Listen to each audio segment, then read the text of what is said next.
The answer is that Kundalini is experienced in all states, meaning you can experience the biological aspects, the movements of Kundalini through the body, the sensations of Kundalini moving through the body in a waking state, in a state of absolute meditative absorption, samadhi, in a dream state, in deep sleep. You can still be going through these undulations, especially when you're first going through the initial risings of Kundalini. Kundalini is consciousness as energy moving through the body.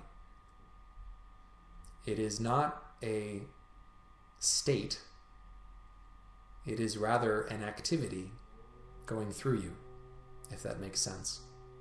Whereas certain forms of samadhi or dhyana, meditation, or jhana, as the Buddhists call it, these various states of meditation or absorption are literally particular quantized shifts in the way that the brain is working on a biological level, and quantized shifts in the way that the greater consciousness beyond the body is acting through the subtle body, meaning the way that we are experiencing different levels of consciousness using the vehicle that is the subtle body. What part of the subtle body has the energy and consciousness moving through it at any given time? That is pretty much independent of Kundalini.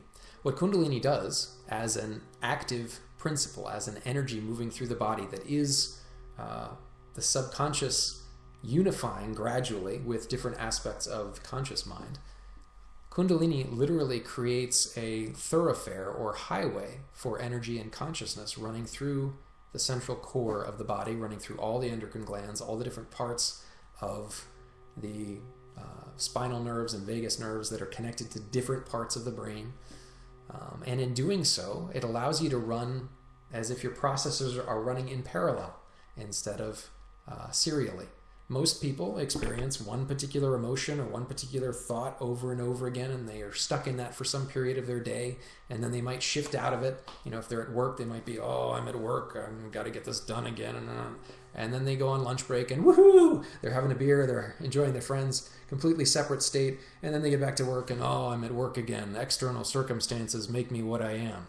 Well, Kundalini basically allows you to pop between those much more freely, so that you can simultaneously be experiencing transcendent spiritual bliss, even while, oh, I'm plodding through work, whatever it might be.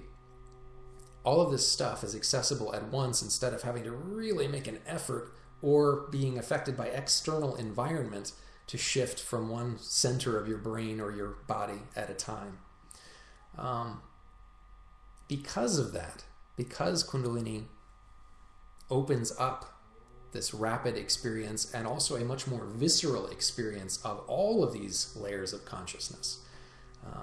Many Kundalini survivors, among other things, get the experience of their senses actually beginning to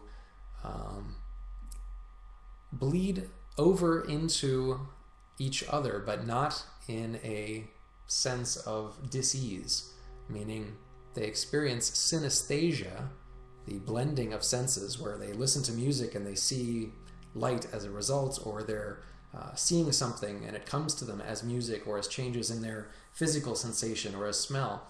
All of these different experiences, sensory, cognitive, subconscious, intuitive, they begin to play together as a symphony within consciousness, within that individual's experience of both their person and transcendent consciousness. And so, in the context of what you're asking about, astral projection or out-of-body experiences, and being able to go into those experiences from a trance state, in many cases, a Kundalini survivor can actually go into those states from a trance, but they can also do it from a complete waking state. Typically, they will still have a more complete or deep experience of the projection or out-of-body experience if they're in a mild trance or in a almost sleeping state, but they are able to do it from a pure waking state as well. They're able to access different states as layers of experience at the same time, or sometimes actually mixing states together. And again, the more they practice with each of those states, those phases of sleep and waking, trance, etc., the easier it is to do that, just as with any other individual. But it's much more plastic. There's much more ability to do that dynamically. Also, most Kundalini survivors no longer need to do,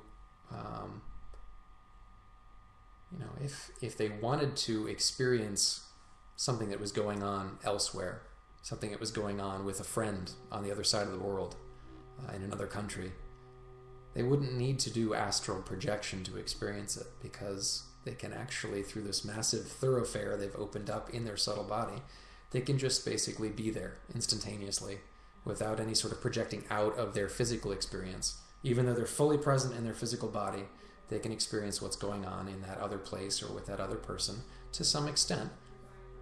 Much better, of course, if they are really familiar with the place or the person than if not. But it's very common for Kundalini survivors to know that a friend is feeling down or really having a good day and call them as a result of that, without having an update on Facebook or an email from the person or anything else to tell them that that's what's going on.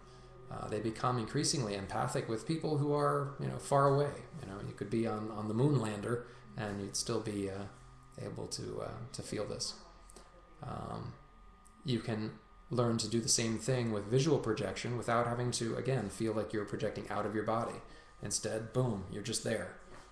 Sometimes with eyes closed, sometimes with eyes open. Doesn't mean that you become a perfect remote viewer or anything like that, but it does mean that on a subtle level, in terms of feelings, emotions, sensations, visions that are connected, human experience, it's typically easier to do that. And there are some Kundalini survivors who become insanely good remote viewers.